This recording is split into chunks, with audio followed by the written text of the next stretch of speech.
I can't take it anymore. I feel like we have to rank the rookie running backs right now. The draft's still going on. We're into round 6. We're just starting off round 6. I think I got 1 or 2 running backs from round 6. Running backs are being drafted right now as we talk, but we're so late into the draft. Those are just flyers. They're just flyers. You may like some of those flyers better than other flyers, but just draft them as flyers. 4th rounders, late 3rd rounders, whatever. But we got to rank these running backs right now. Some of you guys are drafting right now. Some of you guys are mock drafting right now. Some of you guys are drafting tomorrow. But we got to do this right now so we can get a good idea of what these running backs look like. Before we do, you need to click that subscribe button right now because we're going hard in the paint on these rookies to help you with your rookie drafts. Click that button. Stop missing out. But here's the tier maker. I made up some tiers. I think this is going to work out for what we want to do. I think it is. We got top guys. Obviously, the top running backs, upside dandies, guys who are going to get drafted with good draft capital in your rookie drafts, but have some upside you may want to look at, turn and burn. So those backup running backs who's got some name cachet that when they start getting some value, start getting some run, or if that happens, you can flip them for more than what you paid for. Flyers I like. Just flyers. So flyers I like better than other flyers. That makes sense. But let's get this started. First running back off the board here, Jonathan Brooks. He's a top guy. He went to Carolina. I look for him to take over the backfield sooner than later. If you need him for the now, you may want to go with some of the other top guys. But you're looking at getting him in the first round of rookie drafts right now because that's what I'm seeing in mock drafts. So he's a first rounder. He's coming off the board around the 106, 108, 110 range, depending on who you're playing with. I've looked at a ton of drafts. They're just mock drafts. There's no money on the line. Let me know where he's going in your leagues right now. But I'm trying to catch the market. It's running hot. It's running fast. Things are going to change in the next 24 hours. Jonathan Brooks is catching draft capital. One of the top running backs in the class. Some have him as the RB1. Some has him as the RB2. But it's wheels up in this position. I look for him to be getting opportunity sooner than later. I look for him to be getting work sooner than later. The ACL is going to slow things down during the rookie season. There should be a ramp-up period. Love him for 2025. Love him for the back 9 of the season. I'm highly interested. That being said, whoever drafts him is looking to hold tight for at least 12 months or more. So you're not going to be able to buy on the low if his rookie season is slow. So if you want him, get him now. That being said, he's one of the top guys for me. We'll go through and rehash the top guys because those are the guys we're mostly interested in. The rest of them are just guys that we're picking at random for real.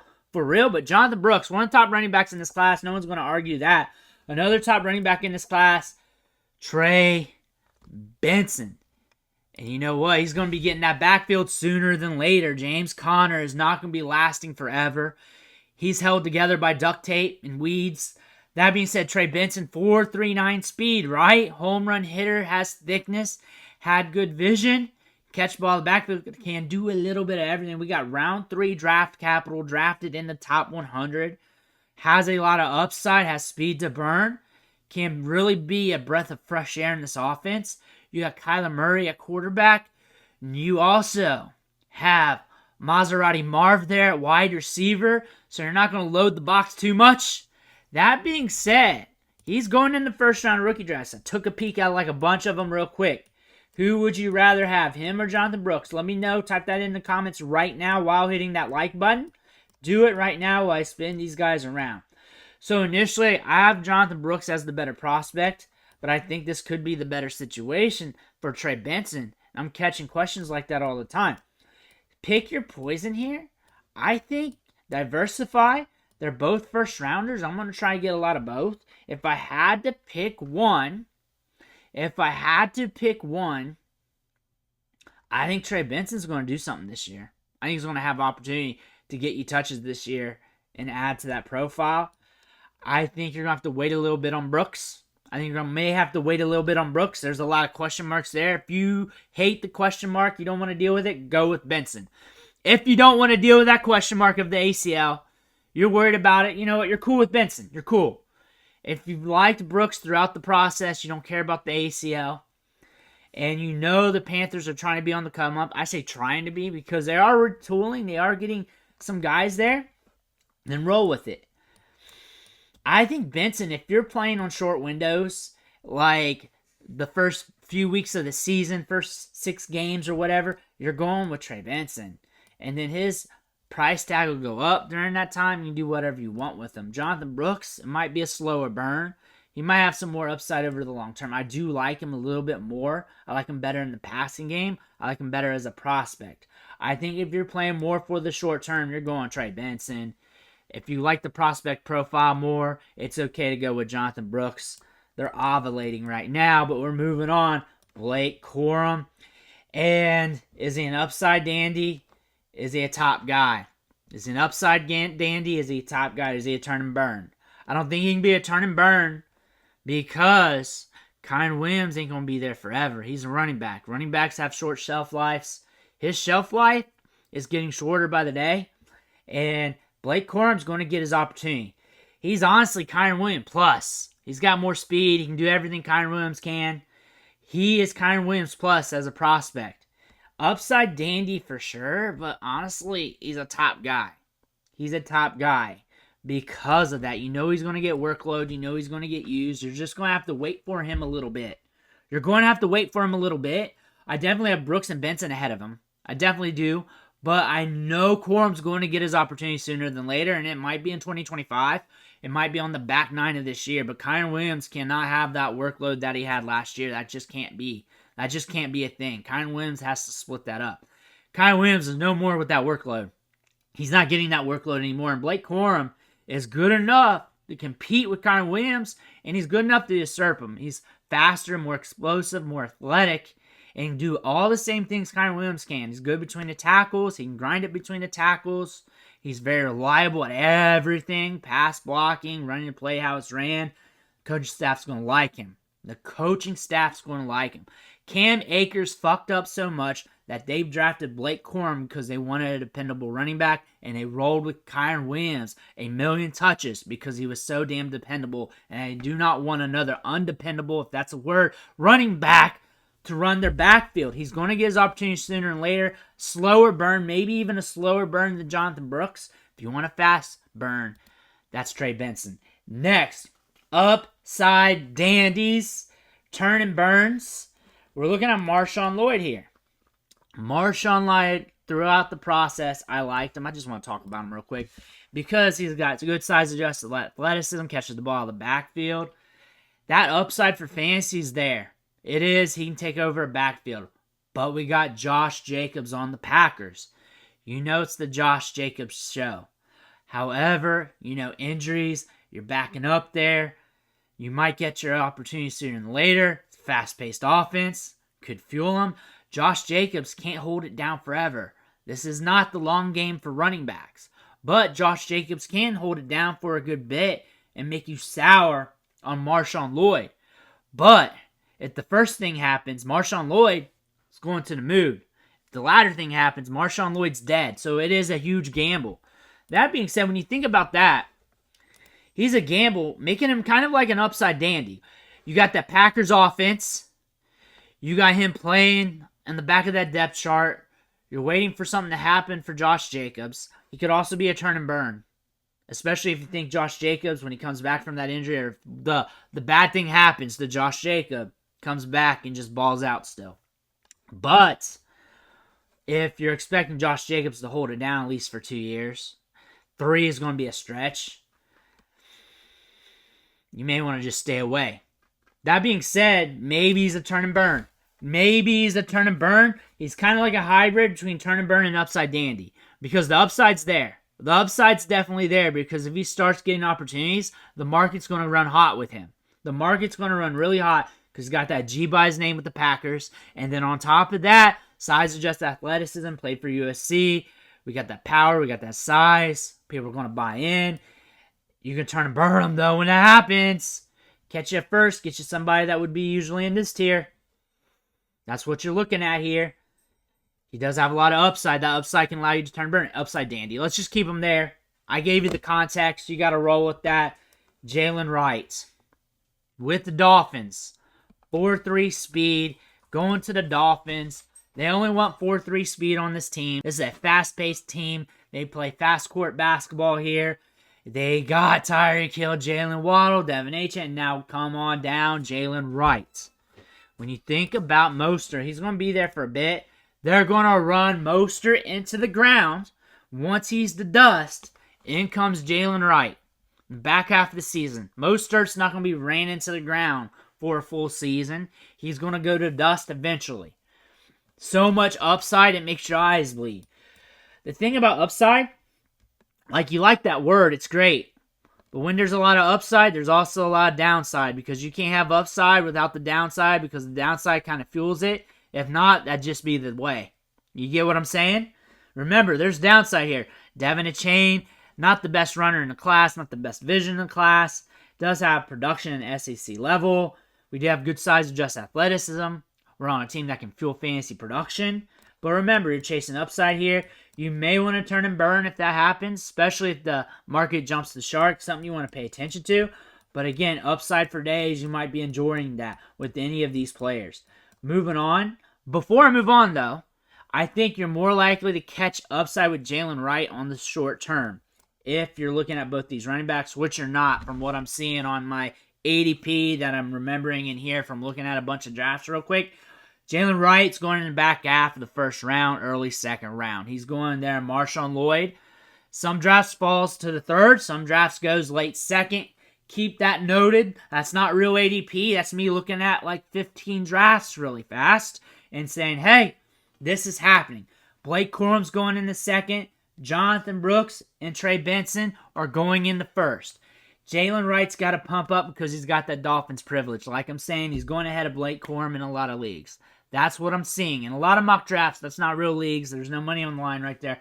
But that's what I'm seeing. That's what I'm seeing. That's a nugget you need to know. That's why you need to hit that subscribe button, because I'll keep it real with you. But next, we got some turn and burn guys. I'm definitely going to say that. Bucky Irvin.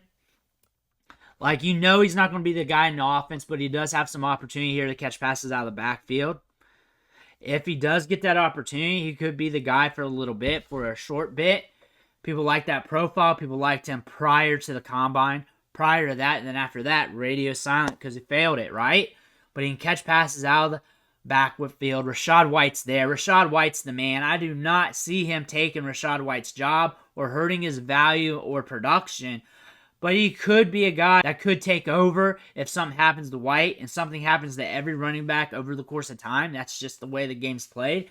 Bucky Irvin, though, if he catches value, if something happens to Rachaad White, he's a turn and burn guy. He's not a guy that's going to take over the league. He might get you production for a short run of games from what we're seeing here, being used in the passing game. Baker Mayfield targets the running back on like 20 to 23% of his pass attempts. That fits well with Bucky Irvin. He could be used on his own as a standalone piece in mop-up duty as a satellite option to Rachaad White. So he could help you in PPR. But if the price or the rumors or the buzz goes up, try to flip him, and you may want to look at him as a stock for that, because running backs can flip. Also, on top of that, when you look at these turn and burn running backs, and we're looking at them versus the wide receivers, think about the back end of your season in fantasy as you're hitting the playoffs during the trade deadline if you have one. What are people trading the most? It's the Ty Chandlers. It's those backup running backs who all of a sudden became the starter.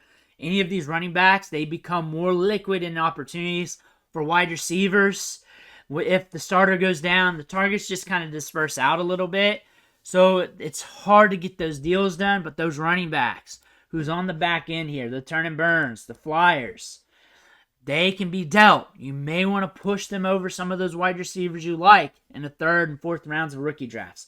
I'm seeing Bucky Irvin go in the third round right now in mock drafts. May be real, may not be, but that's what I've seen. Will Shipley is a turn and burn. Could be a huge turn and burn player.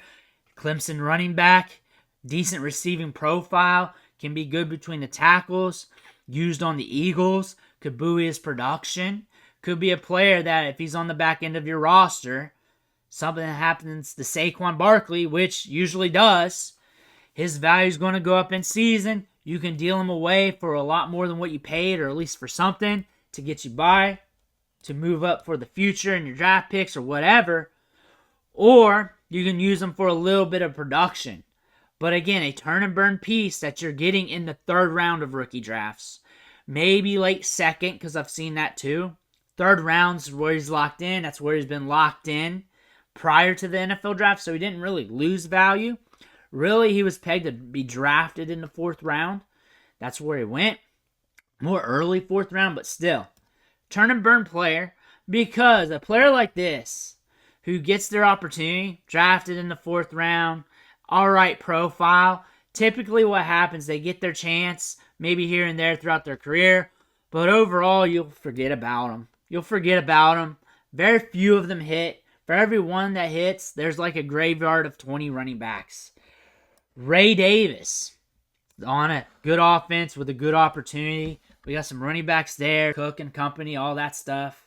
But when you think about Ray Davis, when you look at Ray Davis here, his ability to run between the tackles, his dependability, the round 4 draft capital, him being on the Bills, another turn and burn player. You can use him for production for a short bit, but also if the market jumps the shark, you can definitely look at that and capitalize on that, especially during the trade deadline, especially if the running backs on the depth chart gets nicked up. Ray Davis could be a guy there. Ray Davis could be seeing some opportunities. But now we're looking at a flyer that I like here, Isaiah Grando. I like the size adjusted athleticism. The thing is, Christian McCaffrey always has this window of time where he's injured or missing games, or it's the back end of the season, fantasy championship week maybe, that he's out. They're holding him over, getting him ready for the playoffs. They're cutting back into his touches. That could be Grando. He's got round 4 draft capital, size adjusted athleticism. During that time, though, he could be a turn and burn. He's a flyer that could turn into a turn and burn. That's why you watch the whole video, because if you go to the end just to see like the end of this, it's going to screw you over. Because he's a flyer I like, because he could be a turn and burn. And I will turn and burn him then. I will not be drafting him to be like, oh my God, Garendo's going to go off. I like him in the back half of rookie drafts. No. He could be a potential turn and burn. He could be a huge potential turn and burn in a vital part of the season if you don't have a trade deadline. Braylon Allen in round 4. Breece Hall goes down again. You're flipping him. You're flipping him if he's getting opportunity. If he's getting opportunity. He's not the only running back they drafted. They drafted Isaiah Davis. That does not bode well for Braylon Allen. Isaiah Davis is good between the tackles. He's a flyer. I don't like him as a flyer. We got Breece Hall. We got Abandokan. Abandokan is a good running back. They got a lot of good running backs on the team. He's just a flyer. Just a flyer. Paying attention to him. I do not suggest drafting him. Pay attention to him during training camp. Subtle buzz is what you want to look for. Not big time buzz from a player. But going back to Braylon Allen, he could be valuable in short yardage and goal line situations as a spellback for Breece Hall. If something happens to Breece Hall, I think the value will jump the shark. And if the value jumps the shark, you're running to Braylon Allen and you're going to trade him. That's what you're doing. If not, you're owning up to the production for a few weeks. That's it. Audric Estime, huge turn and burn candidate, but also a guy that might be an upside Danny. That might be also a flyer from where you're going to be drafting him in drafts. He is definitely a flyer that I like. I'm going to push the turn and burn if he gets an increase in value because the market can be hot with him. A lot of people will be talking him up in drafts. But when I look at Audric Estime, I look at him as a player that Notre Dame fans love. And if he catches fire, you might be able to sell him for something. But I also look at this Denver Broncos team. They do not have the capital really to really fuck around with their depth chart. Whatever picks they make, they got to give them a lot of opportunity. Him, Franklin and company, Bo Nix, they got to give them some opportunity because they got to pay off Russell Wilson. That being said, they're not really going to bring in many running backs of consequence. I get it, you got some other running backs on the roster. He's an upside dandy if he gets opportunity because we're a thick running back. We could be seeing him get opportunity in season down the line. Not a guy that you're predicting to break out. If that happens, though, you're turning and burning if that's possible. He's also a flyer alike. Call it how you want to be. He's valued as a flyer but you're going to turn and burn him, but you're doing that with all flyers. He's a flyer. Ali right now, not a huge fan of him. Round 5, he's just a flyer. Tyrone Tracy right now, going to the Giants. I like this prospect profile. Round 5 draft capital, just a flyer. Keelan Robinson to the Jaguars, does not touch Travis Etienne, just a flyer.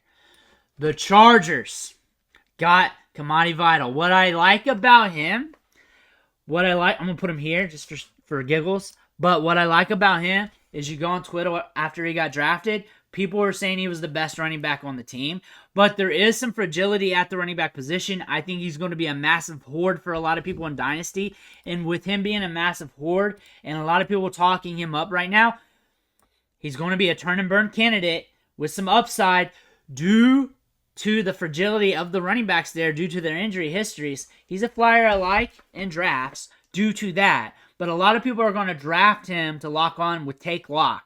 That's what's going to happen with Vital. But if the running backs get hurt and they're looking for street free agents in weeks 5 or 6, turn and burn candidate for sure. Upside dandy too. He's used in pass game, can be used between the tackles, but you're going to turn and burn him. That's why I like him as a flyer. These are the running backs who have been drafted. As I've been talking here, there's been more running backs drafted, but I had to do this right now because you guys are drafting right now. You're drafting tomorrow. And if I tried to scatter this together after the draft, it might be too late. I also got wide receivers to talk about, but I'm going to post this video, let it sit for a bit, then come back with you with the wide receivers. You need to hit that subscribe button right now because I will be ranking the running backs again here in a couple days once we get the free agents, the 6th rounders, the 7th rounders. Then make sure you're set for your rookie drafts. Let me know what you think in the comments below. Make sure to hit that subscribe button on the way out. I want to thank you for watching. Catch you on the next video.